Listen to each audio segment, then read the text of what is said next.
Good evening and welcome to MGR MGR.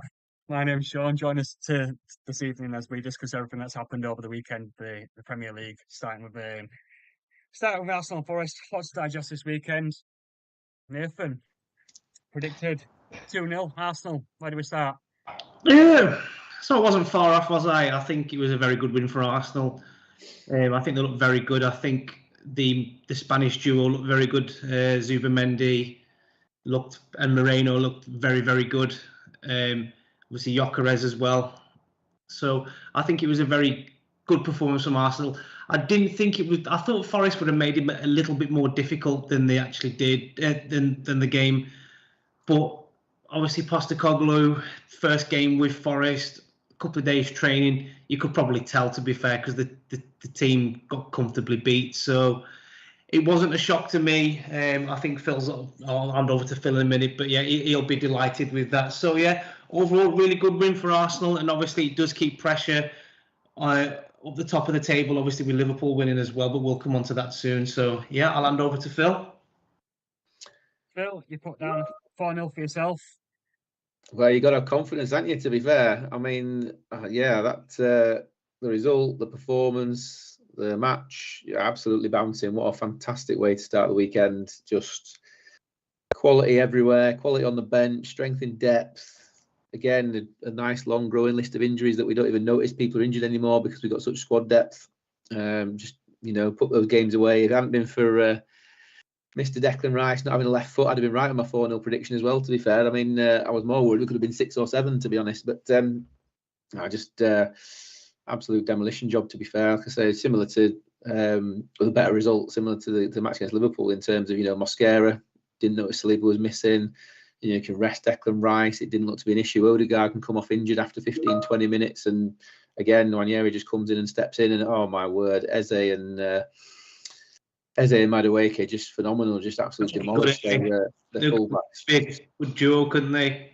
Oh, absolutely terrorised them. You haven't seen attacking like that since watching Wakanda Forever. Like, honestly, just absolutely brilliant. Then the second goal just said it all, didn't it? Gives us the option now to go quick ball up the pitch, one touch from Eze, absolutely sublime, and Gyökeres just taps it in. Just what we need. Put the matches away, nice and simple. And if it hadn't been for Chris Wood's chest, I don't think my heart would ever even skip a beat, to be fair. It was poetry in motion, to be honest. So yeah, dead simple. Should have been 4-0. It was unusual, wasn't it, when he hit the post or the bar, did he hit it? Yeah, absolutely. Just turned his chest in and nearly pulled off a blinder. But straight up. To be fair, let's put some balance to it. Postecoglou didn't have much time with him at one training session. He's not going to get judged on how he goes against Arsenal away from home. He's obviously trying to implement some different stuff. It didn't help him that Murillo came off injured after that block against Timber. So obviously that set them back. But for us, job done. No real nervous moments. Ticking. Like I say, team looks really strong. So just need to go and smash Man City next week now, and I'll be. That's big game. Sunday afternoon, 4:00. Perfect. Very good. I'm very much looking forward to watching that. I also went for an Arsenal win. I predicted 2-1. Can't really follow up with what you guys have said. It were just, again, a pretty convincing Arsenal win. Played really well. Madueke, a great performance. Rice, quality. Potential players people should be looking at potentially putting into the fantasy teams. Especially while they're cheating. I think the positive is with the Arsenal team, from a fantasy football point of view, for the first time in a couple of years, I'm struggling as to who I would put in. As in, I've got 3 already, but I could quite easily go on 6, 7, 8 of them. Do you know what I mean? And that's I'm genuinely, even as an Arsenal fan, I've not been in a position to say that the last few years. Do you know what I mean? That again just shows the depth that's now in the team to actually. And I think, we've got a real chance of pushing Liverpool all the way. And I think, like I said 2-2 before, for me, that's my measure of success as an Arsenal fan. I'm saying, are we going to compete into late April, early May? As long as we're doing that in all competitions, I think that's job done. So the team looks really strong. And it was nice to bounce back as well after Szoboszlai's thunderbolt. So good start to the weekend. That good. Next up, we had Bournemouth and Brighton. Nathan, you predicted the Brighton 1-0 win. Yeah, so I honestly thought with Brighton's results against Man City, when they came back and won 2-1, I thought they'd go into the game Bournemouth a little bit more confident. But fair play to Bournemouth, they got the result, didn't they? So I think it's a result that they need. But yeah, I can't say I did watch it. All I did know is I predicted a Brighton win and I got it wrong. There's not much more I can say on that. So I'll hand it over to Phil. Wow, thanks. Phil, we got you down for a 2-2 draw.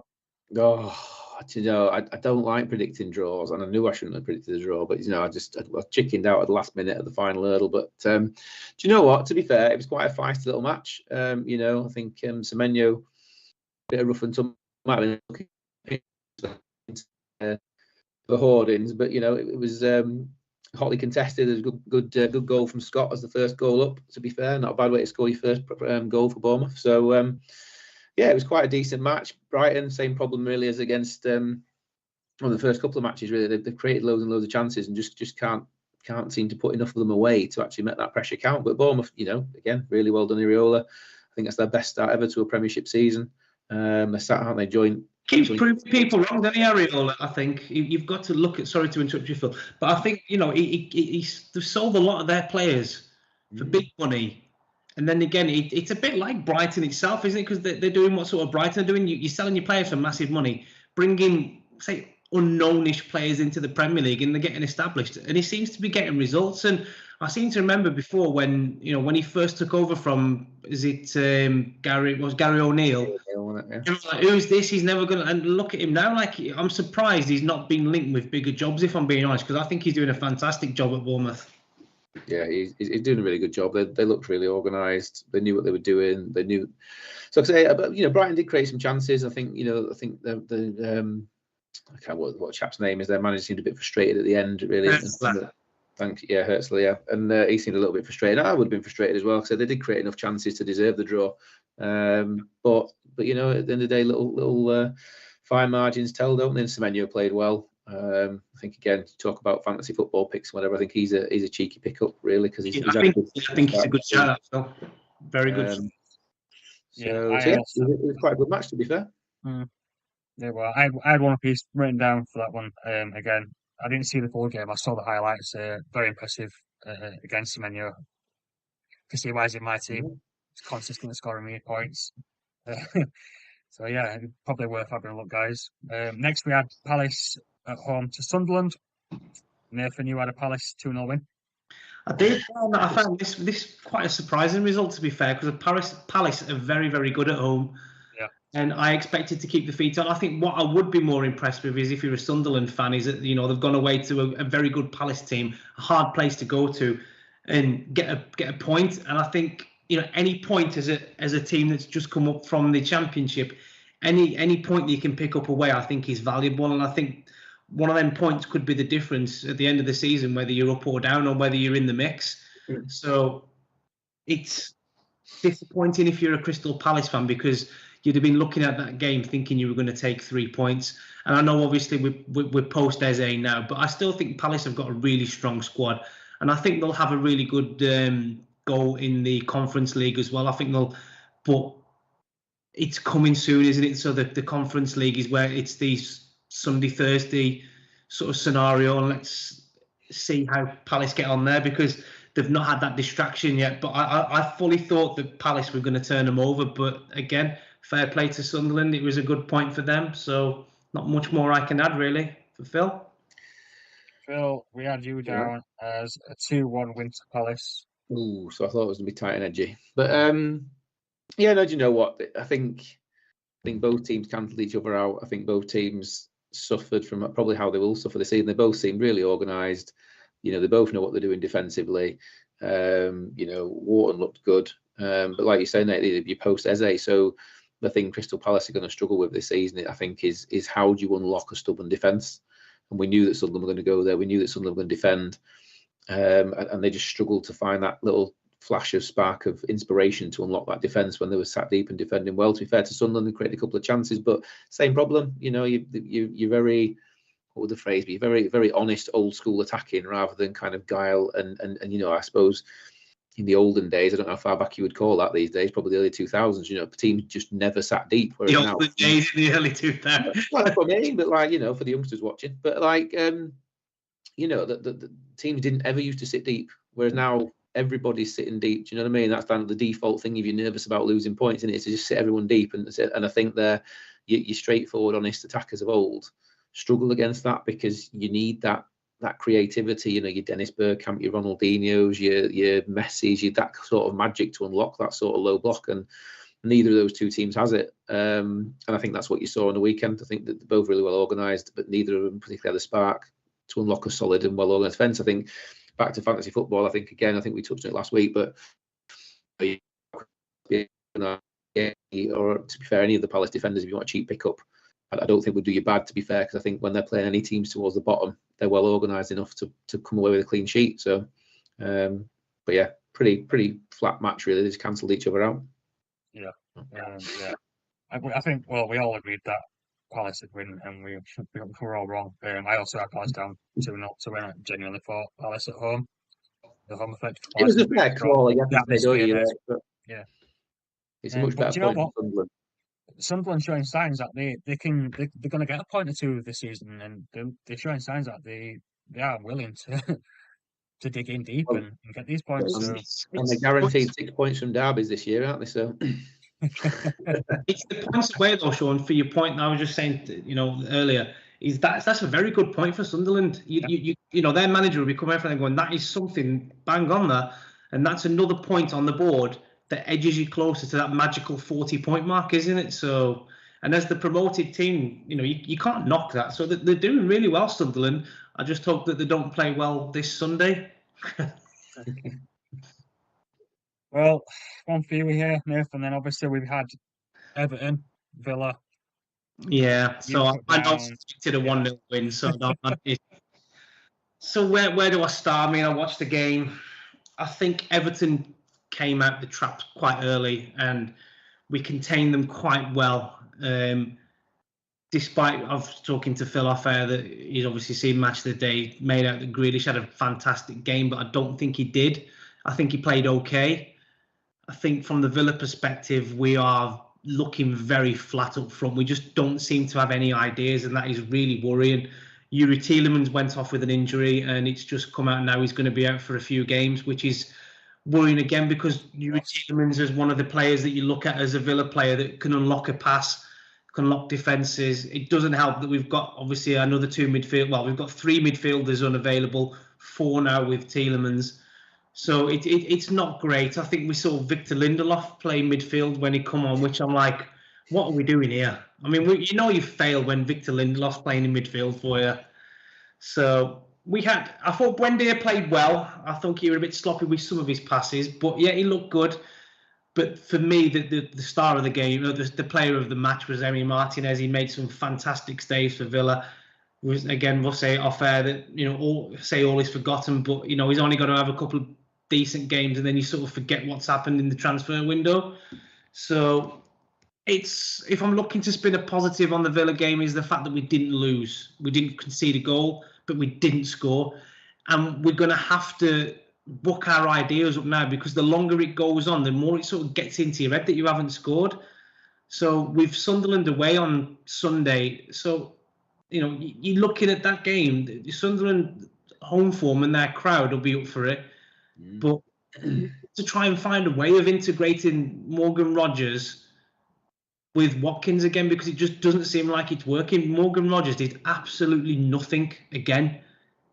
Now, I know he's a favourite of Emery's, but if you're putting in that level of performance, you've got, from my opinion, it's like if you don't play well, you're out the team. But he's riding this crest of a wave at the minute of being Emery's favourite, and he's starting every game, and I think he knows that. It's not until Emery says, actually, no, you're going to be dropped now because your performances have been shit. So, but pleased that we didn't concede. Happy with the draw overall, but we need to start scoring. Must do better. So that's my take on the Villa game. Phil, how about yourself? Yeah, 2-1, Phil. Did I? To Everton? Did I? Yeah, well, I didn't. I thought Villa struggled to score. I mean, to be fair, you probably summed it up. Nathan must do better. I mean, you've got one team, haven't you, who missed out on the Champions League by a hair's breadth whisker last season. They've got visions of winning the Europa League and getting back in Champions League places. You've got the other team who, were struggling against relegation at one point last season and kind of clawed their way towards mid-table mediocrity simply because Tottenham and Man United was so bad. And fundamentally, I know match today is only match today, isn't it? But there were let's say 90+% blue highlights to claret and blue highlights. So it certainly to me seemed like there was only one team that was going to win it. If anyone was going to win it, I'm not saying and to your point, you said it. Martinez was your best player. The fact is that if your goalkeeper's your best player, then it's not a good sign for a team that they missed out on the Champions League by a whisker, by a referee's decision. Versus, like I say, a team who if you've got ambitions of being seen in that top echelon, I get Everton away is not an easy game, but you've got to be going there and certainly creating more than that. Maybe not win, but you certainly got to create more. I agree. And I think creating that, like you say, somebody just needs anything to happen. Or you just need like a cross into the box, deflection, or we just anybody, or you need that Leeds defender to play for Sunderland. But something, just to spark it off and get a goal that reminds them they can score, and then hopefully you'd like to think the floodgates open and things just start to click. But I think I know you, and we all do put positive spin on our own clubs, but I think we've all touched on some of the concerns for Villa as to who they've had to sell and kind of some of the limitations of what they've brought in, and the speed at which now Emery's got to. It's not just bringing them in, is it? They've all come in so late. Emery's now got a task on his hands that integrated them bloody quickly to get them firing, because you need them firing. So I think it could be a long 2 or 3 weeks to the next international break for Villa, because I think getting them to tick when you've got so many games, like you say, you've got a cup match this week, you've got Premier League at the weekend, you've got Europa League next week. It's starting to kick becoming thick and fast.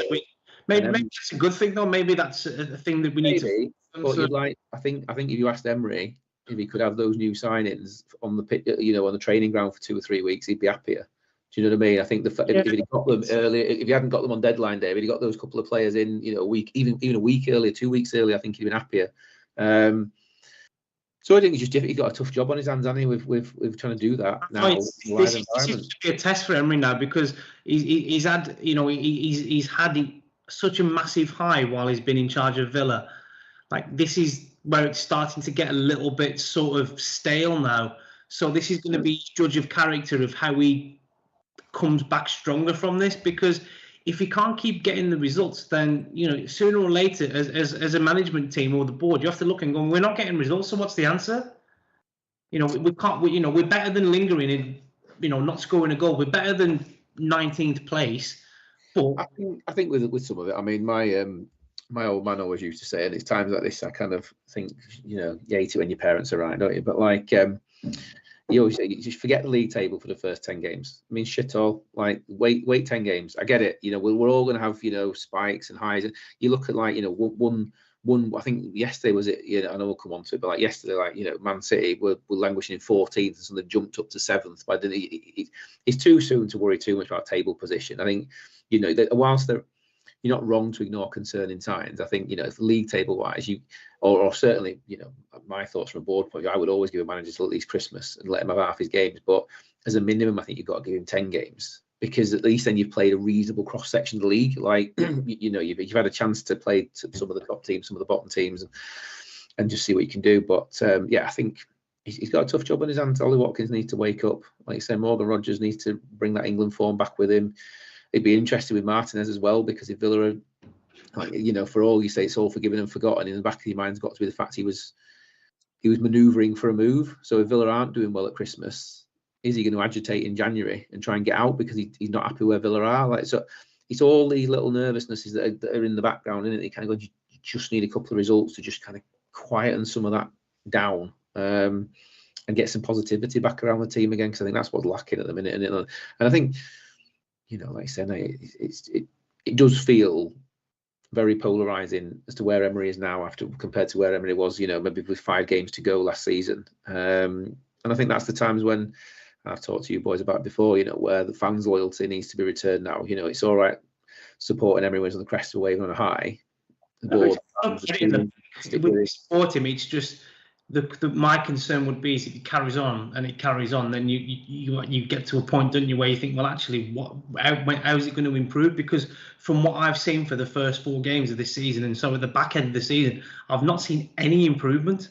We've got worse, and Emery's. I always when we played bad, sort of like last season, and not the back end of last season, but the times like the next game we've seen a reaction, and I just haven't seen that at the minute, and that's what really worries me as a Villa fan, is that we just don't seem up for it. We still seem like we're still sulking because we sold Jacob Ramsey, and we've thought, no, get on with it now. This is the squad. Get out there, earn your money, play football, score goals. That's what you're paid to do, and that's what we need to do. So, I mean, an interesting stat is I think Villa are the only team in the English football leagues that haven't scored a goal. Embarrassing. It's absolutely embarrassing that the fact that we haven't scored at least 1 goal in any of those games. I also put a 1-1 draw down. I don't think there's anything else left to talk about in that. I think you two have digested that pretty well, to be fair. I think you've covered it all. I'm not worried for Villa. They will find the back of the net, I think. Do you play in Europa this week? No, we've got Brentford in the cup tomorrow, so maybe that's your chance. Maybe you'll find a couple of goals then, and that'll start. I think what we could have done with playing I know this seems mad, but we could have done with playing like a lower league team and putting 4 or 5 past them just to get that sort of ball rolling. Spark back and that energy back. Yeah, that's what it is. Another riveting game. We had Fulham and Leeds. Nathan, you had 1 apiece. Yeah, so I was nearly right, wasn't I? Like nearly right. I think the own goal's a sucker punch, isn't it? I think if you literally last kick of the game, or more or less last kick, but you know he heads it at a funny angle, doesn't he? Like how he makes contact with it. I think if he makes contact with the other side of the ball, it goes out for a corner, or it goes into the keeper's hands. It's just the way football works. It's crazy, isn't it? So. But my brother-in-law, he's listening to this now, and he says, "Oh, we were robbed." He's a big Leeds fan. You want to just remind him, Yorkshire folk don't travel to London very well. Well, I think, like I said, there's enough to be encouraged for if you Leeds, because you know it's that last kick of the game, isn't it? There's nothing worse than that. It's just one of them things. So at this point in the season, then, just while we're talking about it, between Sunderland and Leeds, out of them two, who's the most likely to stay up? Sunderland. I'm going to say Leeds. You're biased. It's family connection. It's like the mafia. I think for me that they'll have the slightly better home form. I think it's like the really fine lines, because I do think now, looking at my predictions, I said that all 3 promoted teams were going to go down, but at the minute, the way some of the teams, I mean Villa included. But there's some teams that are in trouble at the minute. I mean, we'll get on to some of the results going forward, but there's some teams involved. But I think just going back to that game, I think it is a little bit of a sick. It's a good win for Fulham.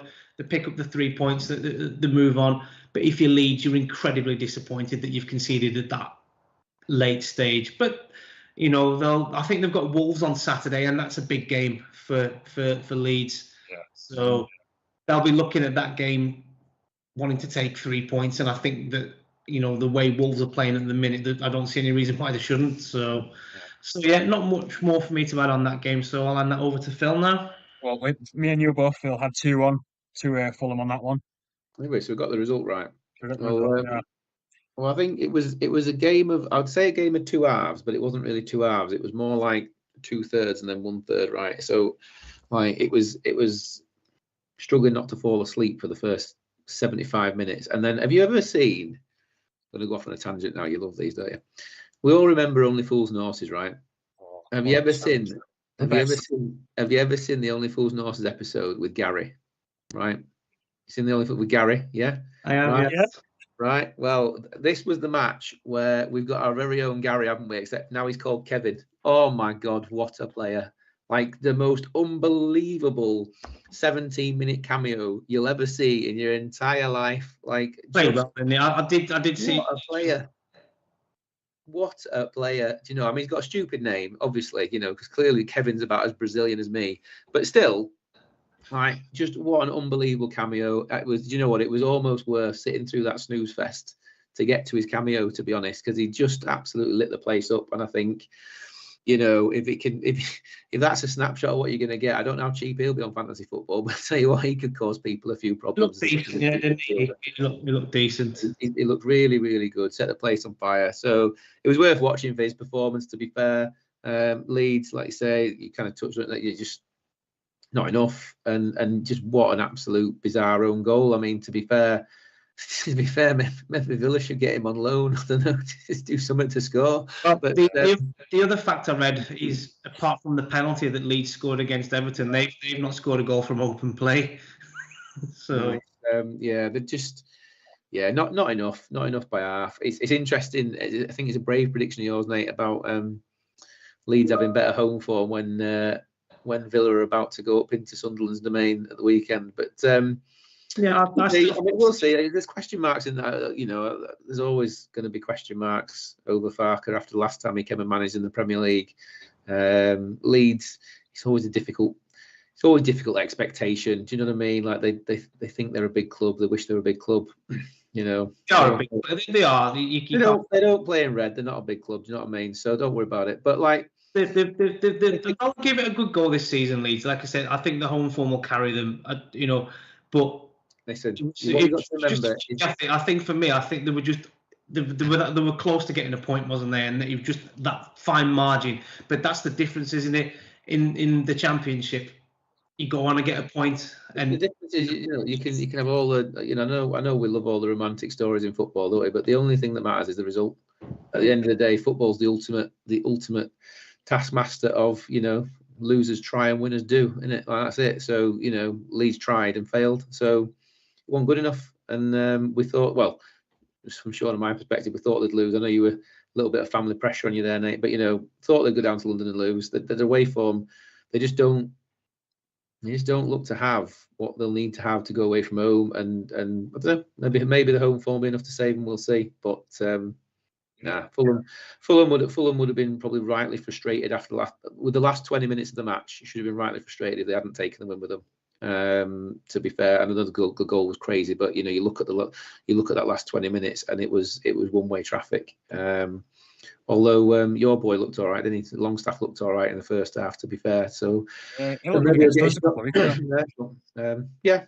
you know what I mean. Like I say, it was a shit 75 minutes, then lit up by an unbelievable substitution. Yeah. So. Yeah, well, like I said, I also had 2-1 for Fulham to beat Leeds, and again, to your point, Phil, I do think Leeds will get the majority of their points at home. I think, you know, you go to Ellen Road, it's a brilliant place to go for atmosphere. The fans get behind them. I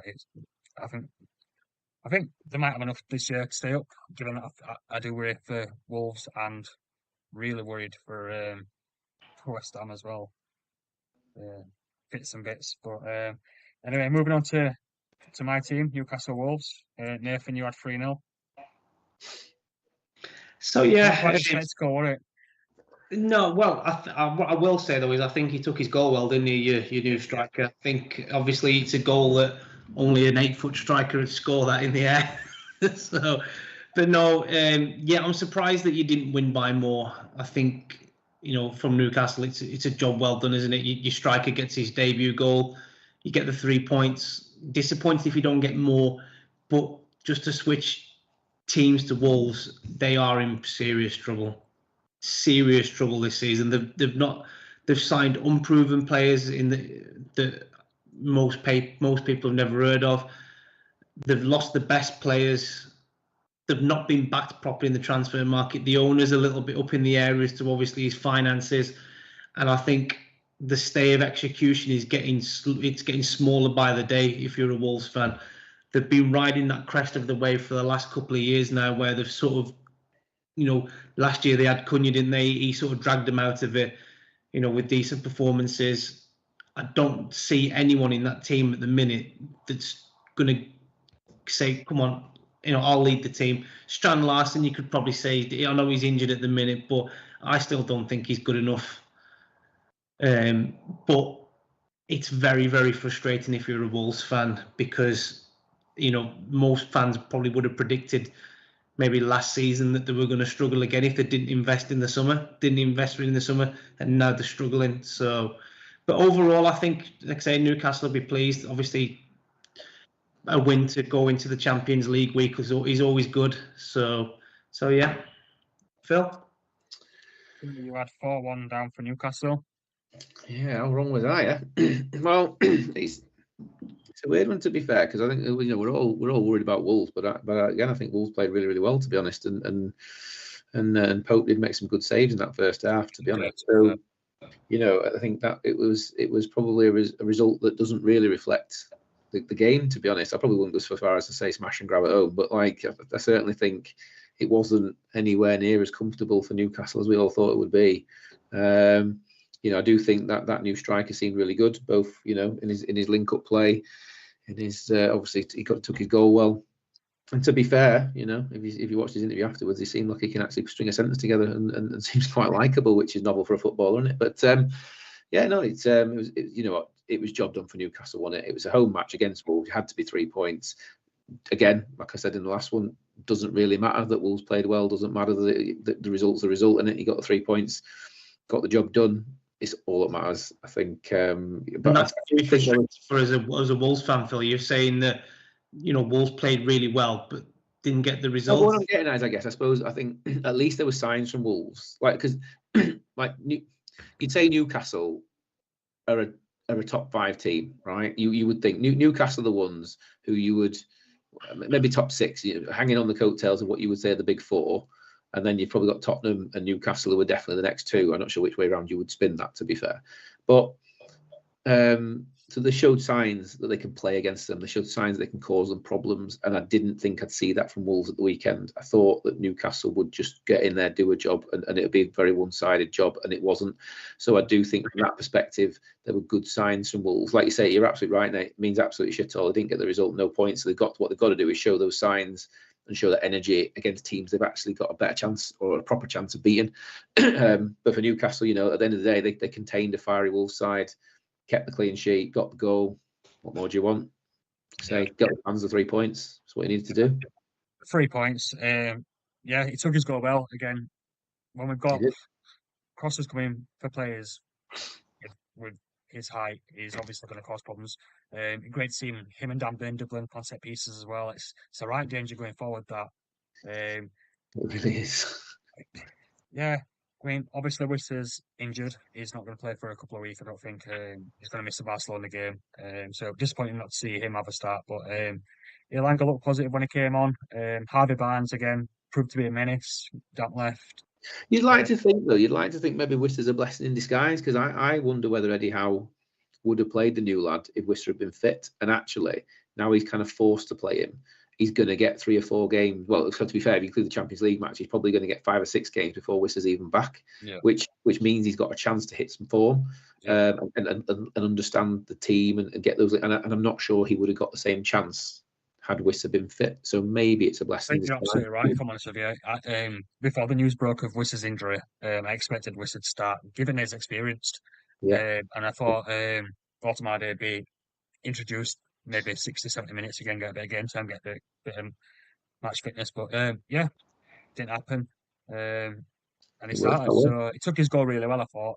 Great cross again. Livramento again, another standout player for me. He's really on in that left full-back position at the minute for England as well. He played really great. It's great to see him in form. Nice 3 points from my point of view. West Ham Spurs, Nathan, 3-1. Yeah, so West Ham, where do you start with West Ham? Another team that are very much in trouble, aren't they? So, you have that really good result against Forest, but you then go at home against Spurs. So you get a man sent off, which isn't great, and you just get turned over, don't you? It's, West Ham are another team who we probably thought may be safe, but will be sort of lower half table. They're going to be more than lower if they carry on. I think it's very, very worrying. He's obviously had he's had the sort of dreaded vote of confidence, hasn't he, from the board, which doesn't always help. But my question would be, is like, who do West Ham try next? I know Nuno's free, but I do think if you're asking me who's going to be the next manager to go, I think Potter's probably the top of the list at the minute. He's got to be. So But it's a really good result for Spurs. You know, they're doing everything right under Thomas Frank, aren't they? They had that little unlucky sort of, I say unlucky, Bournemouth deserved to beat them, didn't they? So, but I think the start to the season he's had, I think you can't moan at it, and it's as a Spurs fan, it's probably refreshing to see, because obviously the standard of football they had under Postecoglou last season, you're looking at it going, well, how do things get better? And like what Phil says, it gets better by bringing in a better coach, which is exactly what they've done. You can see what he's doing. He's starting to put his identity into Spurs, and it's seeing that on the pitch. But I think West Ham probably made it a bit too easy for Spurs. So, but yeah, incredibly frustrating if you're a West Ham fan. You are literally worried now. I'd be worried for him if I were a West Ham fan. So, not much more I can add on that, Phil. How about yourself? Well, Phil, you had it down as a 2-0 win. Oh, it's close one. It's close again. I hate this being close rubbish. Yeah, it was probably a game that was defined by the sending off, wasn't it? And I think when you look at the sending off, there wasn't a great deal of intent in it, but it was clearly just a bad challenge, mistimed. It needed to be a red card. Yeah. There was no doubt about it. So, and that just kills the game, to be fair. Awful set piece defending from West Ham for Tottenham's first goal. Moment of magic for Tottenham's second. And then it's game over, isn't it, when you're down to 10 men and 2-0 down? I think Spurs had far too much for West Ham. Probably the most interesting thing about the game, to be honest, was the old VAR controversy again, which I'll be honest, I'm proper torn, and I'm not going to lie. I think it was a pretty soft way to disallow Romero's first goal in the first half. Sorry, talk us through it in case anyone didn't see it. Yeah, so for those who didn't see it, Romero. So there's a cross into the box. Romero heads it in about 6 yards out, but the referee gives a foul because just before Romero pushes Walker Peters and he falls over.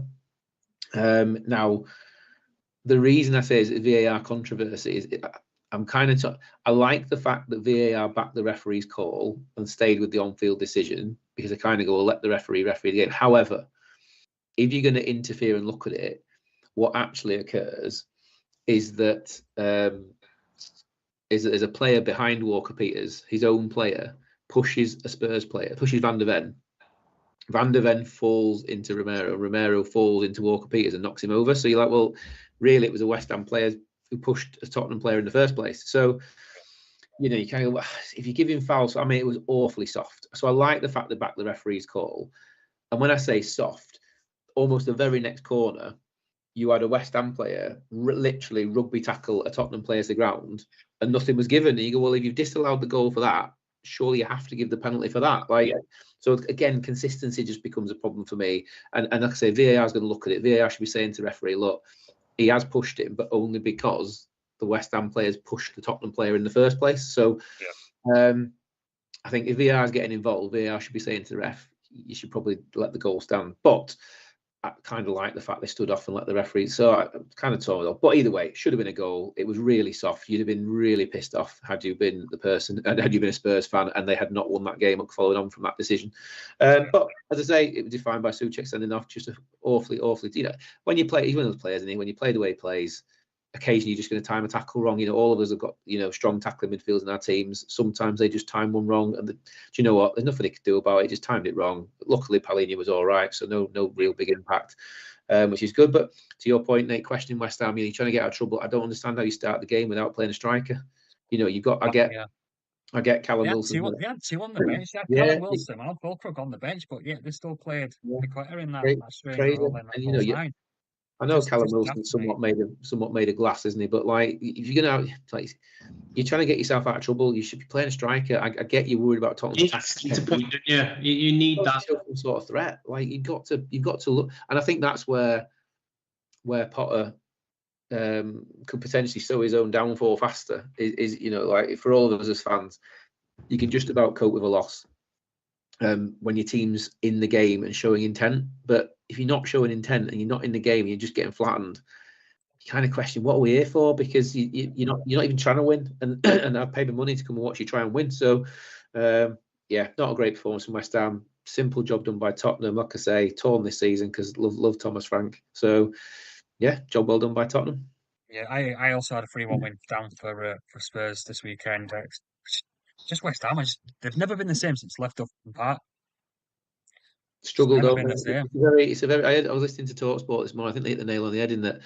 You know, you look at Everton's new stadium; it's already got an atmosphere. You look at Sunderland's old; it's got an atmosphere. You look at the London Stadium; it still feels almost like another Wembley. It almost feels like a neutral stadium, and so you're not even got a great atmosphere to you can fall back on to G the team on. But yeah, they're not showing enough at the minute. They're gonna be in trouble with the Karen as they are.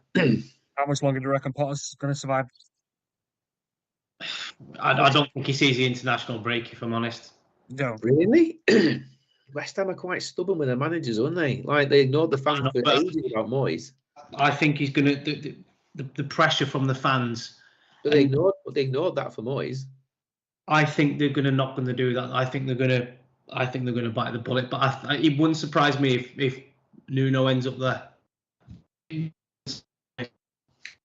I saw an outside article I think about a week ago now. I'd love to see Mourinho land there. I'm not sure Mourinho would take the job. I'd love to see him there. I think he would. I think he'd consider it. I think if he's offered the right amount of money, he likes London, doesn't he? So I think it's potentially. It'd be great. I just think he's one of them where he would probably see the job as too small for him. Probably after if he's managed Man United, he's managed Chelsea, to come back and manage. I get that, but I still don't think it's appealing. West Ham pay good money, but I think it wouldn't surprise me if they went for Nuno. He's available with the credit he's got. But like I said, for West Ham, you're trying different things, aren't you? Trying different managers. You want a certain style of football. You know, everyone's like saying with Moyes, you know, he's doing a good job with Everton, but I always knew he would because he long. West Ham just can't seem to get that formula right, can they? They have it for a little bit, and then they just can't keep the consistency, and obviously that's what cost Moyes his job. But obviously, looking back now, sacking him seems like a massive mistake because they are literally in free fall at the minute. So, I think the issue there is West Ham fans got delusions of grandeur. I think you work top down from the Premiership, going, we're complaining about Moyes because, he finished 13th, then he finished 11th, then he finished 8th, then they won the European trophy. Like, where do you expect West Ham to finish? Like, without sounding funny, they haven't got an absolute prayer of keeping up with the Champions League clubs. So where on earth do they expect to finish? Like, literally, if you list Premiership teams, you're easily getting to 8 or 9 before you even think about putting West Ham in there. So I get fans, we all support our own team, but you've got to be marginally grounded in reality and go, West Ham are not going to compete for decades with your Liverpools, your Manchester Cities, your Arsenals, the teams that are dragging in hundreds of millions of pounds from the Champions League every year, that West Ham simply don't drag in. Like, it's just stupid to suggest you should be competing with those teams in anything other than a one-off match across the course of a season. Yeah, squads, investment and cash tell. It's just the reality of it, isn't it? So, anyway. Well, let's move away from that. Let's talk about Brentford Chelsea. We all got that massively wrong.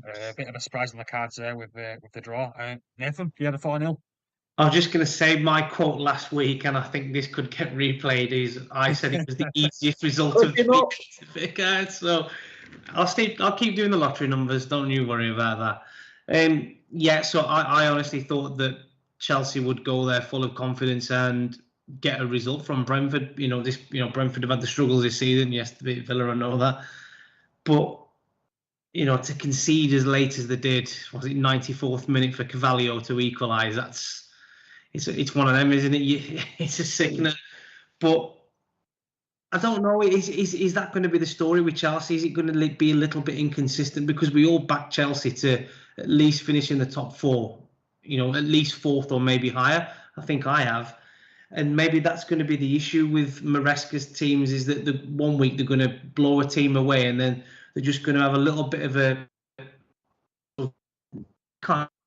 didn't lose, but an unexpected result, obviously, against Brentford. So it's one of them for me where I think that Chelsea have to, if they want to be on the tails of Arsenal and Liverpool, they have to be consistently better. And you look, what we'll talk about in a minute, but you look at Liverpool, how rubbish they played. They didn't have the best performance and got 3 points, and that's what Chelsea need to look at. So when they're not playing the best, or when they're 2-1 up, to concede in the 94th minute is not good enough. That's not what champions do, or potential champions. So I think they've got to get that better. But I still think they'll have a very good season. They've still got a remarkable squad. But like you say, Sean, it was just it was an acca breaker, wasn't it? It was a coupon buster. I think most people would have had Chelsea to have won that game. So yeah, it's a good point for Brentford. You take a point as you can with the season, with the start that you've had. But for Chelsea, you've just got to look at improving. You've got to be more consistent. So yeah, Phil. You had 3-0 down for that, Phil. Did I? Oh God. Yeah, I think I said text you boys when the match was on. I think Jekyll and Hyde Chelsea again, isn't it? Like you just don't know what you're going to get. You've got a team who can come out and smash PSG comfortably in the World Club Championship final, and then struggle against Brentford. I think Brentford were really well organised. Chelsea didn't show enough in the first half for all the possession. I think they only one shot on target, if that. They looked far better once Cole Palmer came on in the second half. And to be fair, should have probably been 2 or 3 in front if he'd have taken his chances. But you leave that door open, and you're always at risk, aren't you? And I think the long throw is always dangerous, and I think the summary of the long throw mark will be, again, if you buy crap, you get crap, don't you? You bought Garnacho, who was crap at Man United, and what happened? He turned his back, didn't follow his man, and suddenly you draw the match instead of winning the match, all because he couldn't be arsed tackling. So. Just really poor. I think Brentford did what Brentford had to do. They stayed organised. They stayed in the game. They hung in there. They used the set pieces well. Those long throws look absolutely devastating. And yeah, they did a job on Chelsea. But I think from Chelsea just didn't show enough. I don't know whether they just thought they could maybe they were as caught up as we all were in what the result were going to be, and they thought just rock up and win, and that was it. But just not good enough. Not good enough. Didn't show enough. But good to see Cole Palmer back.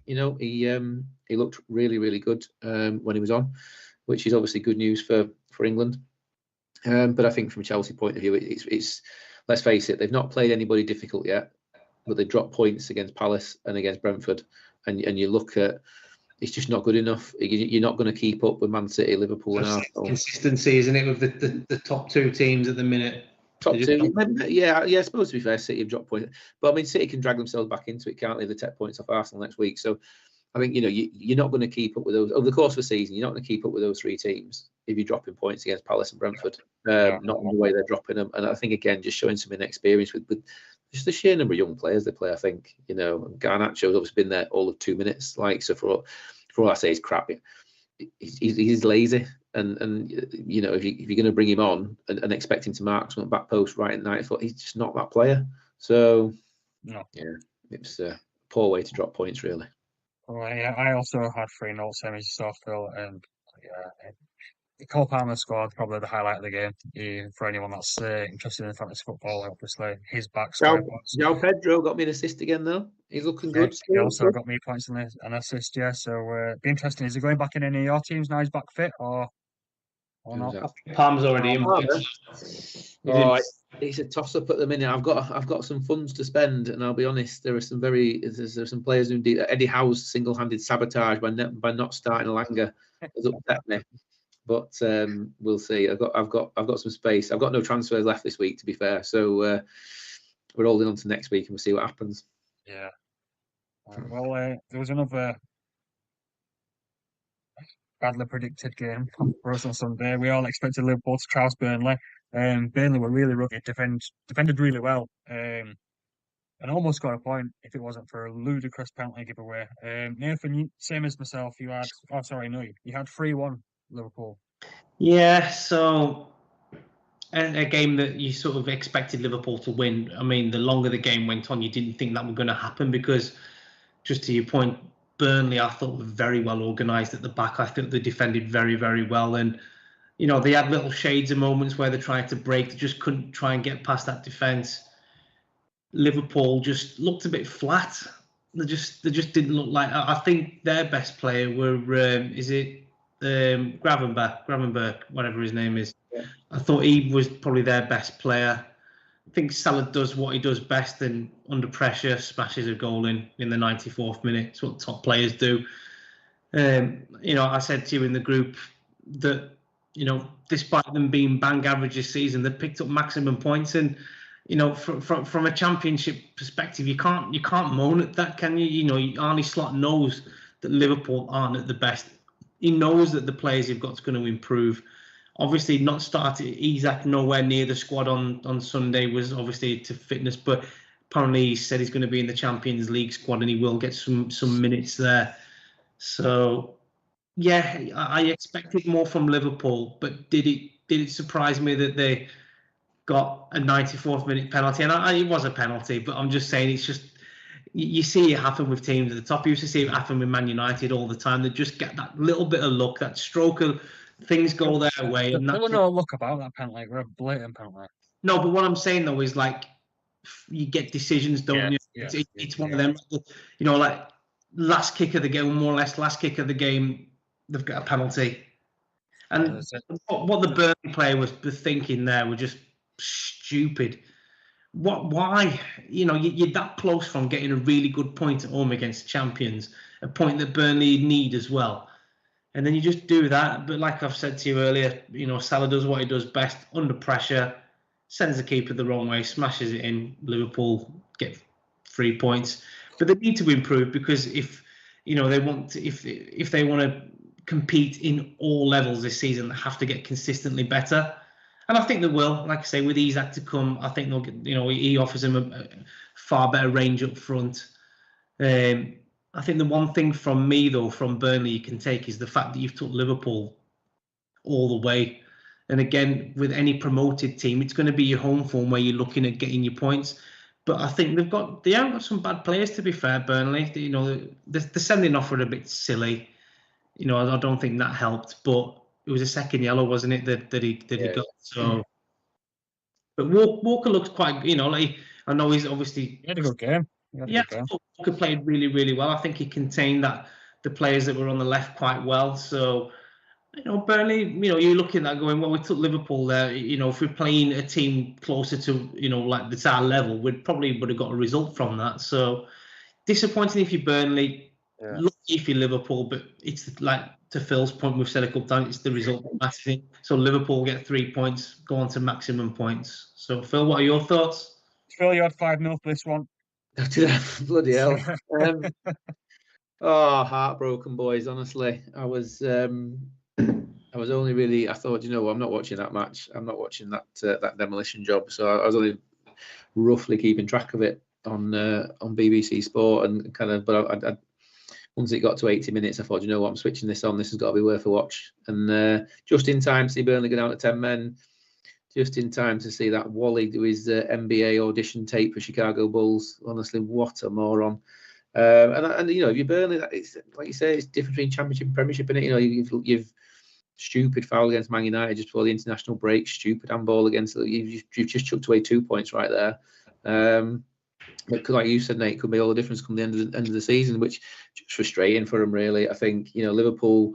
I could wax lyrical for probably half an hour about how poor they were and how they weren't at the races. But like you say, I've said it myself. The only thing that matters is the score. They won 1-0. They're 12 points from 12 points. Do you know what? As painful as it is to admit, that's what champions do, isn't it? 12 from 12 is what they need to do to put the pressure into everybody else. And obviously, one of their key rivals next weekend is going to drop points again.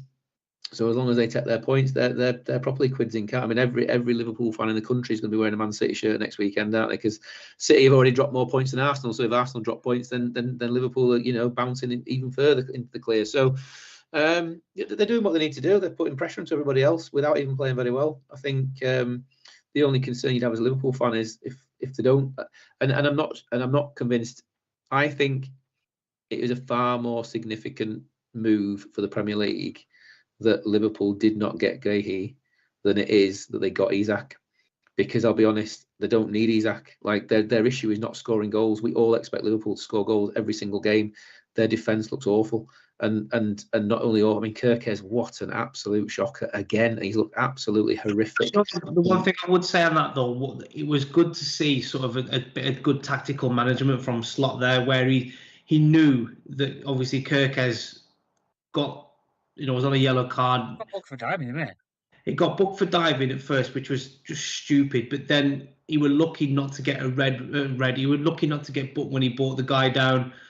And I think obviously then Slot's gone, right, we're going to have to get him off here now. And sometimes, you see managers that will maybe leave it till half time and go, let's see how they get on. He's gone, no, right, I can see that he's going to do it. So I respect that sort of, whether you're Arne Slot or not, I respect any manager that can go, his big test now is being ruthless enough because Kirkes, has shown enough. Played well when he came on though. I think he did better than what Kirkes has shown enough poor form in my mind, and Andy Robinson has shown enough good form over the years that for me, Slot needs to be more ruthless. Look, I get that you're the future, but right here, right now, you're shit. So I probably don't want to give that sort of motivational speech, but right here, right now, you ain't doing it, and Andy Robinson, you are. So you're in, you're out is what he needs to do. But yeah, defensively, Liverpool awful, and I think if anything, the reason I say the Gahey thing's so important is if anything happens to Van Dijk.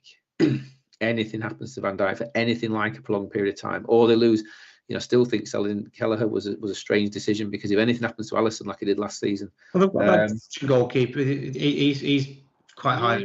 That Kitch. Well, maybe, but at least, you got, what we do know is we all talk about all the time is you can't put a price on Premier League experience, and Kelleher stepped up last season, so or they know he can do it in the Premier League, so you can be as highly rated as you want the other guy, but like if you've not done it, you've not done it. So.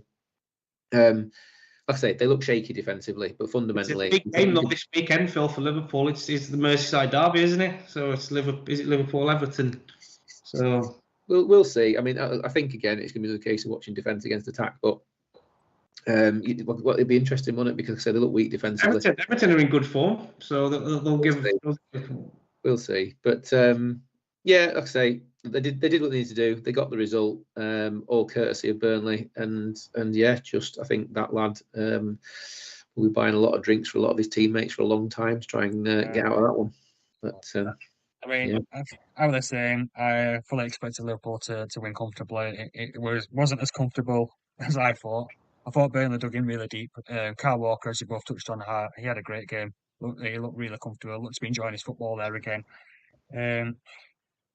Yeah, disappointing from a Liverpool point of view. Couldn't take the chances. But again, I think, yeah, it's a really good performance from Burnley. They did well to, unfortunately, lost the way they did.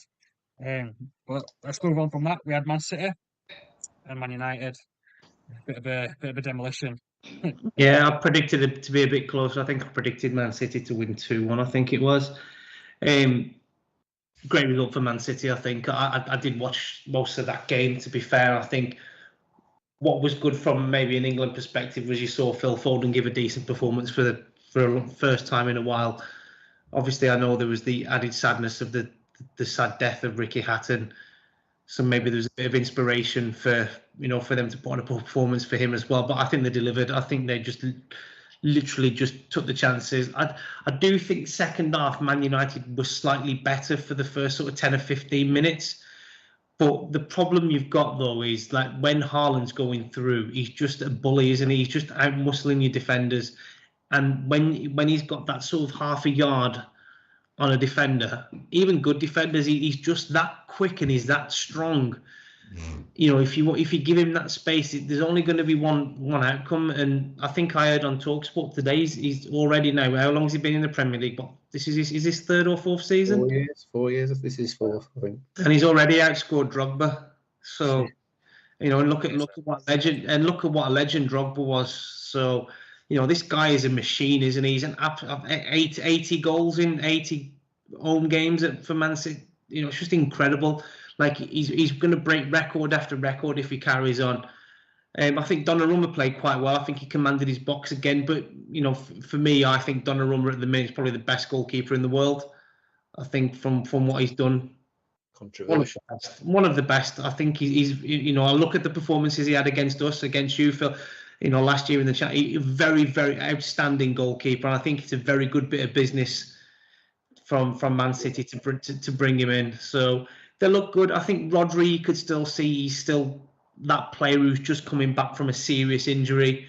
The only concern would be is, despite the wonders of medical technology today, and doing your cruciates, you can get recovered quicker.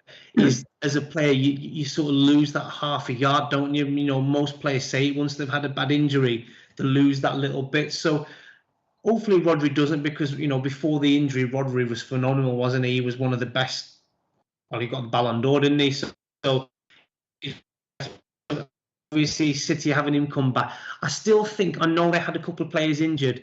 they still look a little bit light, don't they? Like in the attacking areas, in terms of like a look at if Haaland gets injured. Doku looked good. He did, Yes.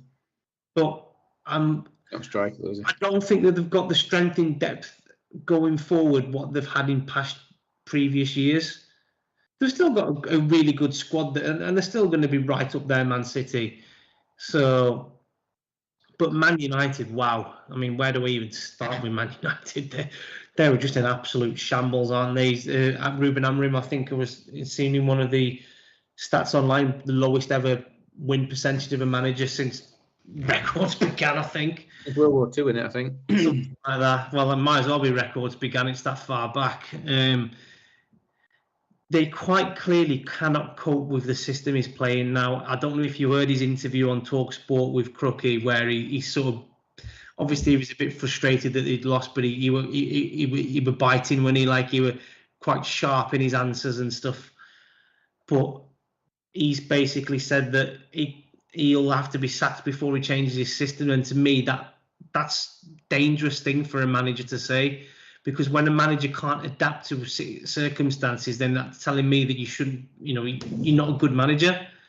A good manager reacts to any situation, not just saying, well, it's my way or the highway. Well, and part of me respects that sometimes. But when you are the manner of how Man United are playing at the minute, the performances are, you'd at least think he'd have a go at trying something a little bit different to see whether that works, but he's not. And you can just see some of these players just literally do not feel comfortable in that position. But 30 games in, he's only won 8 games. Well, the thing I think I was saying this on one of the other groups, WhatsApp groups. Stuart Pearce on TalkSport on Thursday or Friday still thinks that Luke Shaw's the best left back we've got, and I'm like, are you absolute fucking idiot? The guy's useless, Luke Shaw. I think I could do a better job than him. But he just didn't look. I mean, he's playing part of. He's a left back playing part of a centre back in a 3. Then you've got De Ligt, and then you've got Euro, and then obviously you've got the 2 wing backs. But they're just madness with Man United. They just don't seem to be learning any lessons. I think Mbeumo played okay. I think Bruno was playing a little bit deeper as well. That was another question he got asked. He didn't think that Bruno was playing that deep. But if it weren't for the fact that we'll talk about Burnley giving away a daft penalty, Man United would be in the relegation zone with us, because they are very, very poor at the minute. And I've got a couple of friends that are Man United fans, and they all probably share the same frustrations. Is that they're worried, they want to see change, but for the life of me, like when you're coming up against a player like Haaland, you know what he's like, and they just gave him far too much time and respect, and he punished them. So it would deserve a win for Man City. Worrying times if you're a Man United fan. So that's all I can say about that. Phil, what do you think? Phil, you had 3-1 win down for Man City. Yeah, I think it's a tale of the city, to be fair, at the minute, isn't it? I think Man City still look a long way off the best version of Manchester City, but these days you don't have to be the best version of yourself to beat Manchester United, do you? Look back at my boys, we played shocking the open match of the season, we still beat them. So, like I think Nathan summed it up pretty well. Man United absolute shambles at the moment, like just so many nonsensical decisions, and just to make the stat worse that you gave about Amorim, because I know it is right, is that did you know that Ten Hag had the 3rd best win percentage of any Man United manager when they got rid of him? I think I was reading Ten Hag. I was like, wow. So when you talk about shit decisions, like the man won them 2 trophies and had the 3rd best win percentage ever, and they binned him for someone who's never proved anything in a proper league. It's just bizarre, and the fantasy world that Man United fans live in, that like this whole like cult of we need to support Ruben Amorim, all simply because they can't bring themselves to acknowledge that they got another donkey, is just madness. Like there's no way any other.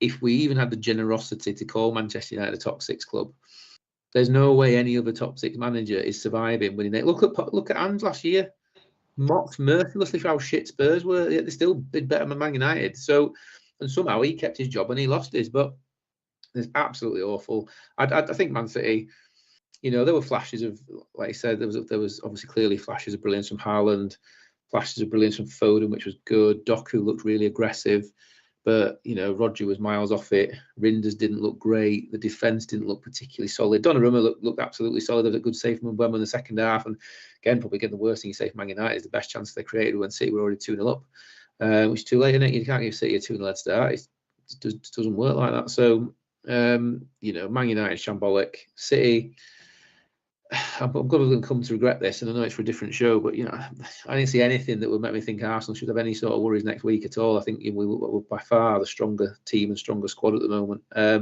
think Bernardo Silva looked awful yesterday. I don't know how he got away with staying on the pitch as long as he did, other than the fact they were playing against a team that looked even more awful. So, yeah, I think you would say overall, a match pretty much lacking in quality beyond probably 2 or 3 standout performers from Manchester City that made all the difference, really. Man United just all at sea.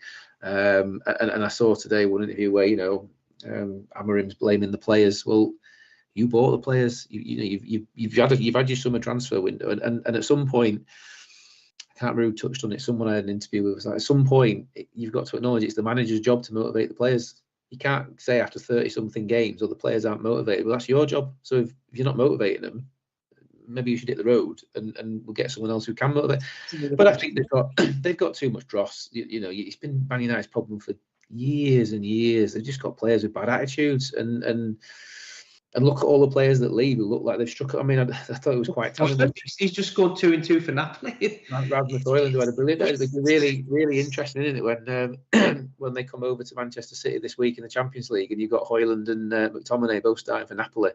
Like if they shine, and that just puts an even bigger spotlight on what the hell is going on at Manchester United. But I'd say overall, we could probably digress onto a massive tirade about Man United, which we're not here for clickbait always. So. Fundamentally, like I say, it was a match that pretty much 2 or 3 City star players stepped up and no Manchester United players stepped up. And as a result, City took it. But I still think City look a long way from their best. But, signs of a bit of recovery maybe. But I still think they'll get demolished next weekend against Arsenal. Yeah, we'll touch on the results on the next show. I had 2-1 for City on this one as well. I think you guys have pretty much touched everything there. Haaland again, doing what Haaland does, he bullies his way through, took his goals really well. Foden again really well. Doku impressed me. His work rate and his energy impressed me. But yeah, pretty straightforward result for City. I think they're always going to win that game at home against a poor looking Man United. And if he's not going to change his style, and he can't change his players now, he's going to have to think about changing his style. Surely, he can't go on another. Says he's not. He's adamant he's not changing his system. I'd be banging my head against the wall if I were a Man United fan. I really would. It's not working. It's not working. He's done nearly a full season's worth of games, and it's not working. And let's not forget Grimsby. Yeah, and let's not forget Grimsby. But if there's any Man United fans watching, post a comment. Tell us if we're wrong. Tell us if he's right. I think it's keep him in. They will be relegated. Well, we've managed to cover everything this week, and that's happened. So we're gonna depart now. We're gonna record another show for later on in the week. So make sure you like, subscribe, and hit that bell so you don't miss out when we do upload. But for myself, it's goodbye. See you later, everyone. Thanks for watching. See you later, Cheers, guys. See you later.